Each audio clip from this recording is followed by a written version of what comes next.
त्या ग्लासानं पाणी प्यायचं आणि वरती जायचं. जगामध्ये पाणी नाही, चहा नाही, नाश्ता नाही, त्या ग्लास का बांधून ठेवलाय? तो ग्लास कोण घेऊन गेला मग? होय, मुस्किल नाही. ओ तटकरे साहेब, इकडे पण लक्ष द्या, गडबड होईल.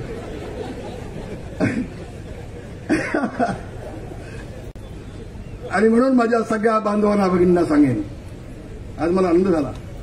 ही ताकद शिवसेनेची आहे, ही ताकद भगव्या झेंड्याची आहे, ही ताकद एकनाथजी शिंदे यांची आहे, ही ताकद आमदार योगेशदादा कदमची आहे, ही ताकद पालकमंत्री आमचे उदय सामंत यांची आहे, आणि ही ताकद तटकरे साहेब तुमची पण आहे, तुमची पण आहे. काळजी नका करू तुम्ही, काळजी करू नका तुम्ही. आणि म्हणून माझ्या सगळ्या बांधवांना सांगेन, याहीपेक्षा अधिक आपण आज निर्णय घेऊन टाकू.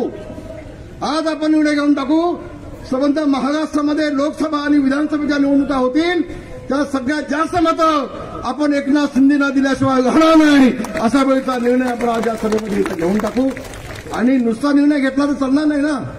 एकनाथ शिंदे साहेबांनी आतापर्यंत प्रयत्न केलेच नाही, पण योगेश दादांनी जे मागितले ना ते सगळं शिंदे साहेबांनी दिले, सगळे शिंदे साहेब. शिंदे साहेब, कोकणाच्या वतीनं तुमचा मी आभार मानतो.